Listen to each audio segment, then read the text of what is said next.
mentioning that it's a difficult deal.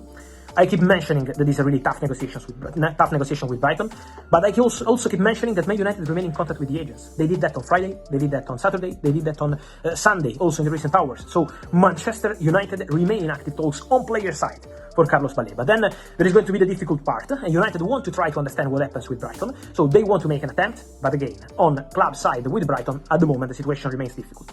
But Man United are not giving up.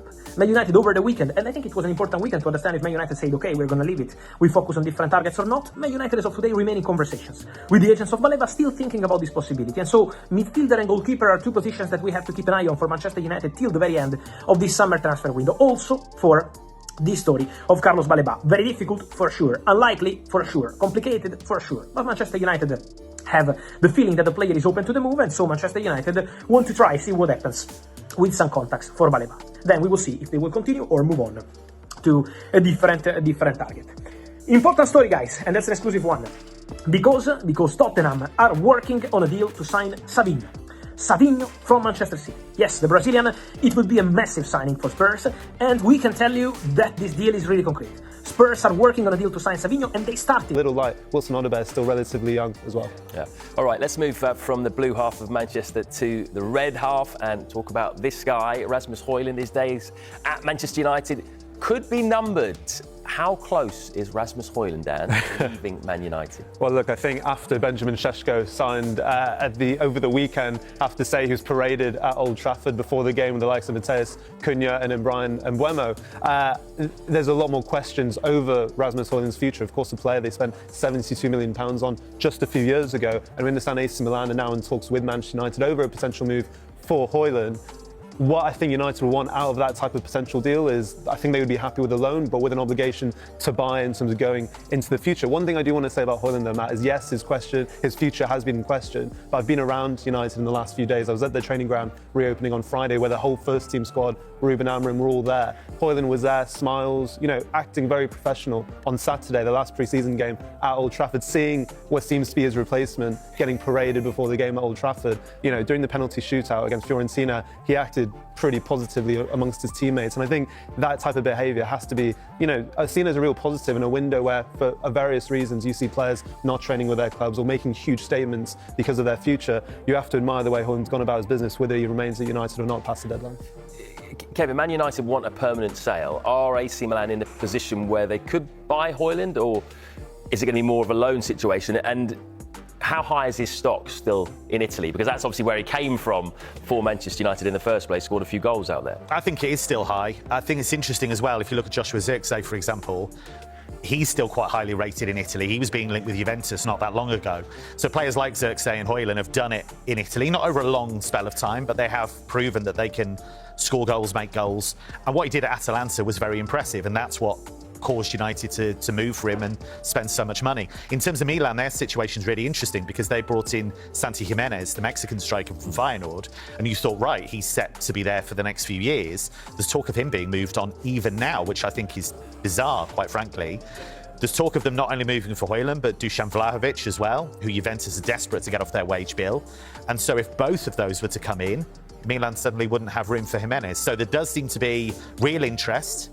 And I just wonder whether it'll end up being a loan with an obligation to buy something like that to give Milan a bit of room. And just a quick word on Højlund. I mean, you also, even though he came out in pre-season and was adamant he wants to stay at United, against Fiorentina on Saturday, he was an unused substitute. Mason Mount started as a 9 instead of Højlund, and he didn't come off the bench whatsoever. So for Højlund now, I think he's getting an indication he's not part of Ruben Amorim's plans going forward. And I will go on about this for the whole window. It is a World Cup year. He needs to play football for his own international future to be at next summer's World Cup. Well, he actually came on board before Ineos, didn't he, Højlund? So if he goes, is this a sign that Ruben Amorim is slowly getting together his kind of team, his kind of players? Absolutely, and I think we can have a look at some of the players Manchester United have signed since Ineos have joined the club. And it's very interesting, the two positions that they haven't signed in, or there are gaps in that team, are potentially the two that they might be looking at before the deadline. We know that if they can, they would like to reinforce that midfield. But I think when you look at Højlund's position, the one player isn't there, Joshua Zirkzee, is also potential, of course, as a forward.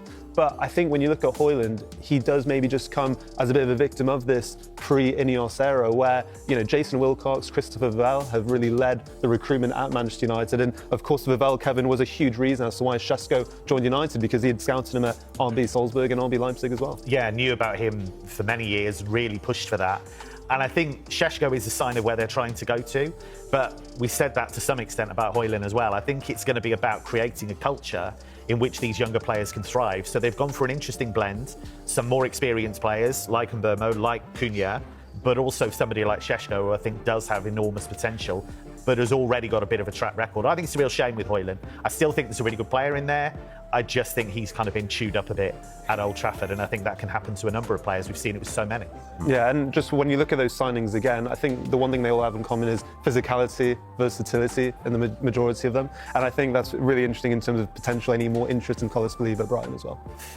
Yeah, that's an interesting one. We'll keep an eye on that. Let's move on to Newcastle, though, because after a summer of disappointment in the window, it finally looks like some positive news for Eddie Howe. Malik Chow will have his medical today ahead of a £35 million move from AC Milan, incidentally, to Newcastle. I want to start with you, Kevin, on this one. What are Newcastle getting in Mr. Chow? Wanted to say that. Will he improve their 11? Yeah, I think he's certainly somebody that can...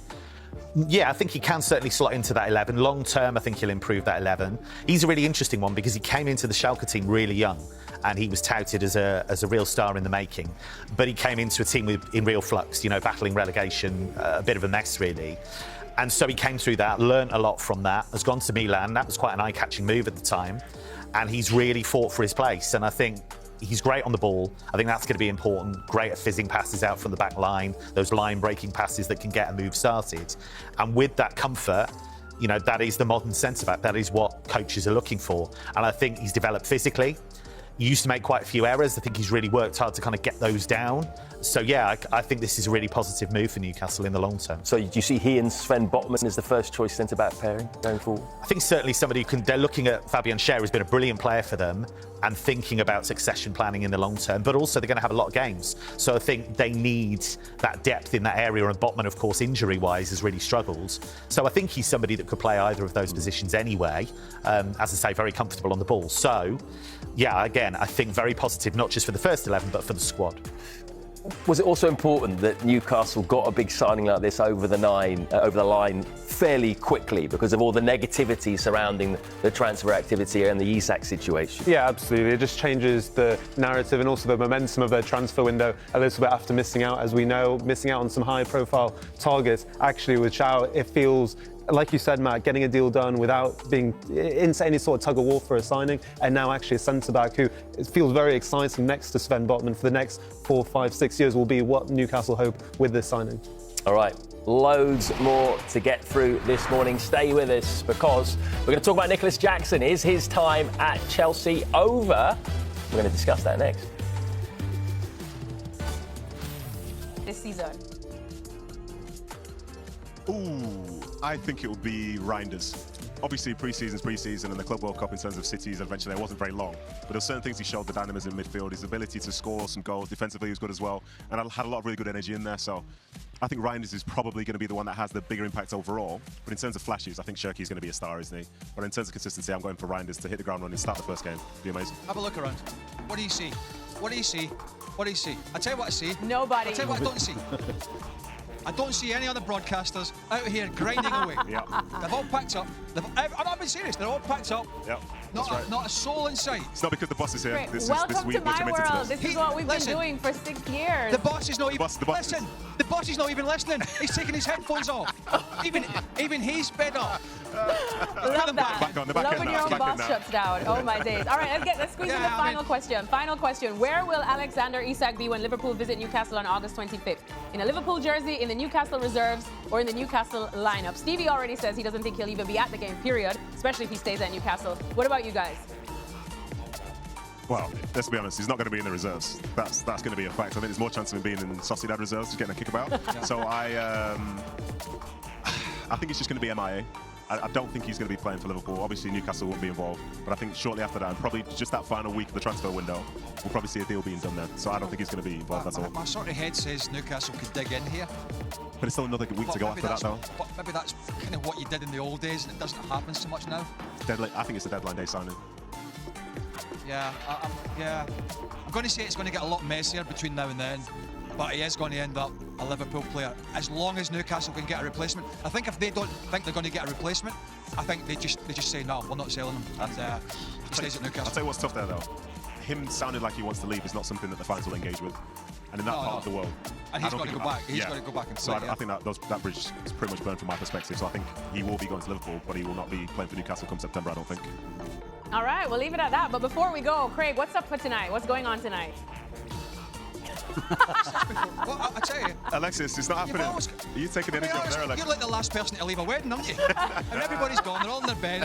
One for the road, another for the road. That's very much me. What's tonight? No, Nadem is driving north.